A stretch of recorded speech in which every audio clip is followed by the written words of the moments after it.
Larry Hansen. King Lion Doug and fellow Lions guests, proud to present to you today a fellow Lion and the executive director of our local Cowlitz County Humane Society to bring us an update of what's going on there, all the good things that they do. So, without further ado, Rick Johnson.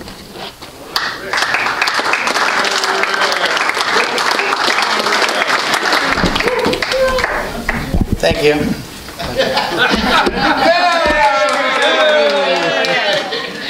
King Lion Doug, fellow Lions and guests. The last time I was here, I can't remember who was president. I think Cindy was president.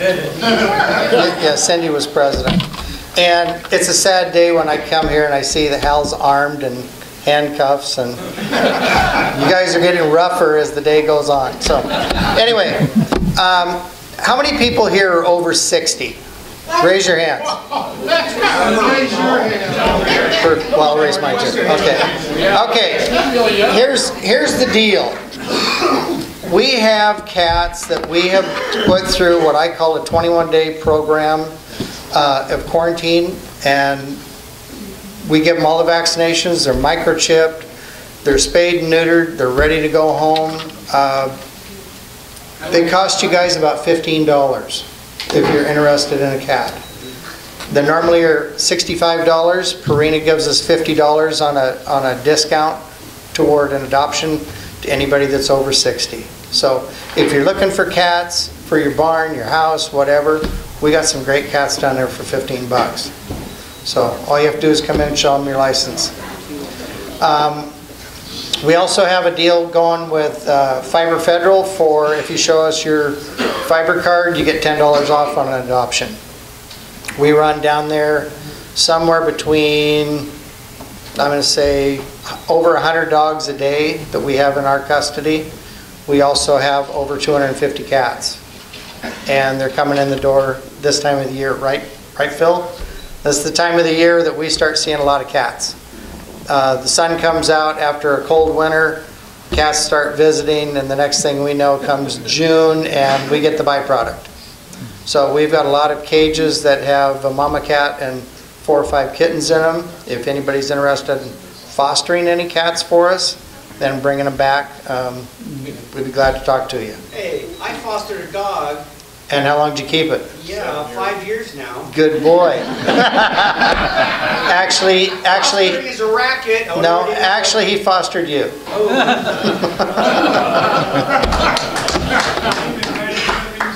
Yeah, poor dog. Stockman's got room. Hi, Ron. That didn't work good for you either, did it, Ron? Right. Okay, so we have, since the last time I've been here, I think we put in a medicated cat room to where any cats that come in sick and that we're running through the program or they get into any one of our rooms, all of our rooms are free roam rooms. If they get sick, we put them in a medical room that's about, probably 850 square feet. Fresh ventilation going in there. We quarantine them for 10 to 14 days. And then we can put them right back into our free roam area. So our euthanation amount is a lot less than it used to be. We still run about 5,000 animals a year through our shelter. And with our adoption rate that we're doing, we've got a lot of other shelters that we deal with that we send the animals off to. So if we call them up and they say, we're down on dogs, we can package up 4 or 5 of our long-standing dogs and send them down to them. So, one of the things I did want to talk about is disaster. Anybody think about your animals during a disaster at all? Do you guys do any pre-disaster planning? What you should be doing is this is a really important deal. Take a picture of you with your animal.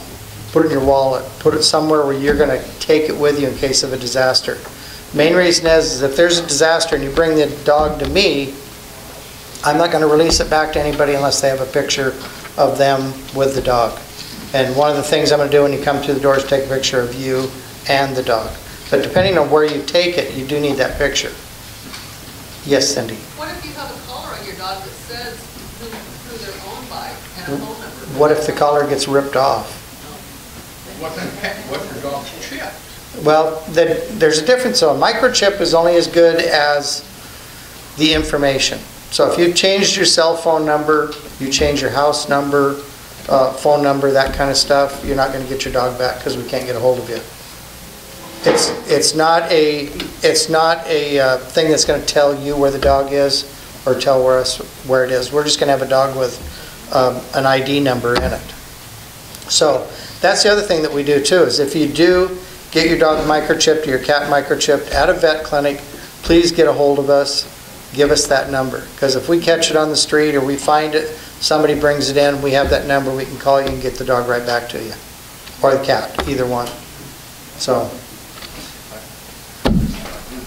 And we're in the process now of building a community room that is kind of like one of those important things that I think we need as far as being able to have kids come in for training, do our orientations in there, do training for our own staff. And right now we don't have a room big enough to do that in. So we're in the process now finishing the sheetrocking and stuff on it. So it's going to be about 1,000 square feet. Maybe we can do dog training and stuff in there also. So, anybody have any questions? Yes, sir. What kind of policy or enforcement policy does the county or Humane Society have with pesky dogs and cats in neighborhoods? I mean, do you do anything? With your help. What does that mean? Well, if you call us up and complain about an animal, we still need to have a complaint form filled out, because any ticket that's written is going to be written on your complaint. So if it happens more than once, the citation would go up. If it happens like 3 times within a 12-month period, then they can abate the animal through the court system. And who does that? The court system. It'd be us. So you pick up the dog? Well, we've never really gotten to that point. Most people get the point after the second ticket. Does that make sense? And you write the ticket, or is it a county write?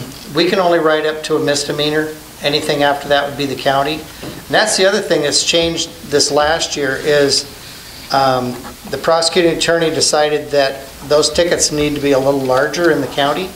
And with the noise rules and stuff, that if, let's say, Hal would call in out in the county and say his dog's barking next door, we go make the first visit. We're going to go there and we're going to have a discussion with the individual and tell him that his dog has been barking and it's annoying the neighbors. The second time that Hal calls in, the sheriff's going to show up. And so the sheriff's going to show up. He's going to give him the same speech, but he's also at the same time going to write him a ticket. The sheriff's department, they've figured out, has a lot more strength than we do as far as writing tickets, bigger tickets. And if it happens 3 times within a year, the sheriff's department will abate the animal. So, and it's a little bit more clout going to court. Yes. Rick, thanks for your reminder about people leaving their pets in cars now that the sun's shining a little bit around here. Thank you. Appreciate that. See some really stupid things sometimes. The other thing is, what kind of screening do you do for people that come in to adopt a pet? Any at all, or are you just so happy they're there that... No, there's a little screening that goes involved. We need, if they live in an apartment building, we need to contact the apartment owner. We need to find out if they have any weight restrictions, and we also need to find out from the manager whether or not they can even have an animal to begin with. So what we're looking for always, you know, the best thing is a house with a fence, fenced yard, that kind of stuff. It's not, if somebody already has 4 or 5 animals and is getting one more, we're going to look a little dimly on that, you know, because it's not going to be the only pet. We're also going to ask them to bring their pets down and introduce them to ours on neutral grounds, so that when they do go home, it's probably going to be a better fit than if one dog goes marching into another dog's house and says, "Hey, how you doing?" So, yes. One more. What kind of recidivism do you have with pets that are adopted? I walk on the dike between 42nd and 48th, and there was a guy there that had adopted a Sheltie, that was just absolutely wired every time I saw it. I haven't seen him in a long time. I wonder if he went back to you guys. I don't know. I don't know. Do you have an average though for how many come back, or don't they ever come back? Well, I mean, we call every once in a while. I've got, there's a few that are in the newsletter here that I handed out, and I get a little interested once in a while. I'll pick up the phone and go through my file, and I'll find those people, and I'll call them up and ask them how the dog's doing. You know, and one of the things that we did here recently, and I wasn't really a part of it in the adoption, but there was like an 85 or 86-year-old lady that adopted a dog, and she just needed a dog to sit on her lap. And then 2 months later, I'm getting a call from the caretaker saying, great dog, nice lady, but she sleeps all day and this dog's peeing and pooping on the floor. Okay, the problem's not with the dog, but it's with the person. So my answer to the lady is bring the dog back. You know, work with her, see if she can get up and get the dog outside, go to the bathroom. If not, let's stop the problem. And we got the dog back last week, so. Rick, Yes, sir. I had a call the other day about a citizen in the community that has a bunch of feral cats in their neighborhood. He picked one of them up and brought it down to the Humane Society and they took it. The next day, he picked up another one and took it back. The Humane Society told him no, that they only take one per citizen. When he came back, he was just going to let the cat go. And the Humane Society told him that he would be fined for doing it. True or false? That's true. Then why do we? You can't, the first thing is you can't take it over to somebody else's property and drop it off and it becomes their problem. The biggest problem with feral cats is that they're feral cats. They're gonna search out all the food.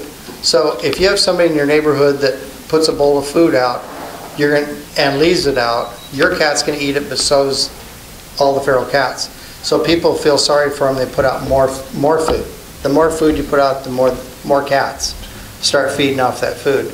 Colony continues to get larger. So people pick up feral cats and take them back in, actually get fined for doing it. No, we take them. We take them, but it also depends on if we're full or not. I mean, there's times when we're full, we're not going to just take in cats and take them out back and put them down just because you're bringing one in. I mean, we need the space too. So we're like any other business. So, yes? Rick, can you tell me how the leash law reads Where? in Longview? There's none. There's none. Trucking control. Oh, we do have a leash law. No. Animal control ordinance. Can you explain that? Well, any animal that leaves its property is called running at large to begin with. They're supposed to be under verbal command or on a leash. Either way. So if you go down to the lake, there's a sign up at the lake, I'm sure, that says, I think you're supposed to have your dog on a leash or under verbal command. The problem that we ran into is, what was it, 2 years ago that they tried to do one in Longview? There was half split, one wanted leashes, the other half didn't. And you're basically, if your dog leaves your property, if they had a leash law, even crossing the street to get in your own truck, you'd be against the law. No, we don't have that. We do not have that. Castle Rock has a leash law. Everybody has it. So, yes. Somebody over here? Yes. What are you doing about designer pets, exotic pets, ferrets and weasels and all this other stuff? I mean, all of you. We mainly deal with cats and dogs, but every once in a while we get sheep and goats and snakes and horses and What's the weirdest one you've ever got? alligator. Alligator. So yeah. So did Jason. Cindy, not very good. What do you do as a homeowner? We have like a watch group in our neighborhood, and there's been sightings of coyotes. How do we deal with that? Do we call you? Do we have to wait till we see? We hear them coming at night. Okay. I have the same problem. I live on Ocean Beach Highway. Right behind me is the railroad tracks, and there's coyotes on that railroad tracks. The problem is I went down and I've talked to Fish and Wildlife down in Vancouver, And when I first started this job, there was a lot of times when somebody would have a raccoon, they would call us and want us to come abate the animal. Well, I went down there and I talked to them and I said, this is more of a fish and wildlife problem than it is a Humane Society problem. Their answer was, well, we only tell them to call you because you'll do it. Well, no, it's your job. And they came back and said, no, they don't do it either. Those are what they consider nuisance animals. Nuisance animals are raccoons, possums, and squirrels, and anything else that fits in that little group, skunks. And so what they've done is they train individuals to abate those animals for you. They give them a little, not even a badge, and say, here, call that guy. And so when you call that guy, he's going to work out a deal with you that he'll come get that, whatever, raccoon out of the tree or underneath your house or whatever it is, but he's going to charge you money to do it. And it's against the law to, if you catch it, to take it to Hal's house and drop it off. Because you can't move something that's a nuisance to somebody else's property, because it's going to become a nuisance to them. So. And I know where you live, Hal. And he's a nuisance. Anyway, yes? What is the law concerning dogs in grocery stores? Okay. Well, the biggest problem that the store has is you can't prove it, but you can't ask either. That's the biggest problem. And you can't ask. What? If it's a service animal. You can't ask. Because it's against the law. Everything is tilted toward them. And I use that as an idea because we are required by the state to give out a free license to a person that has a service dog. But they don't have to prove it. Wow. weird. Because if we ask them, what trick does that dog do? And who trained it to do that one trick? We can get a lawsuit. So, yeah. Hi, Doug. I guess if they want more questions answered, sure. You can stick around afterwards. I can. Or just tune you in on the radio, Tune me in on the radio. Thank you. Now, I would give you one of these, but I found out you don't need one of those, but you are a member. Actually, I'm number 27. I've been here forever. Well, welcome to the club.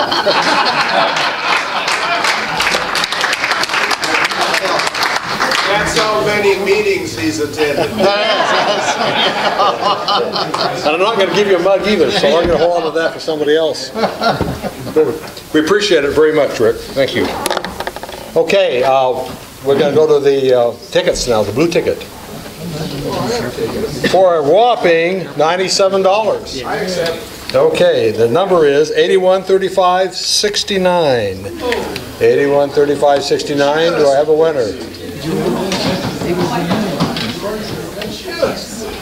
Anybody? Again, 813569. Right here. Oh, Dwayne. If you win, maybe you go on vacation again. Hi, Kirby. Oh, get in front of the camera.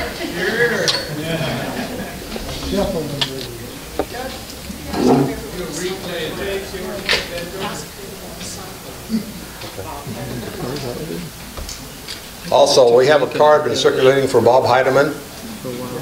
If you haven't signed it, please do. Lion Marie over here has it. What'd you get, Dwayne? 5 of hearts. Too bad. So sad. Okay, so we'll go through the red ticket. The red ticket is 62, 62, 13. Oh. Dick? The Lion Dick. Where do you want that to go, Dick? Diabetes. Okay, we have a couple raffle items in the back, do we not? Yeah, right here. Oh, they're up here, okay. Laura's going to draw. Oh, is that Laura? First one is, Big Mike. No, that one was blank, so that one's mine. Serious? How? How? Go ahead and take that for him. That's one of them. There's another one. There's another one. Second to Lloyd Inman. Lloyd.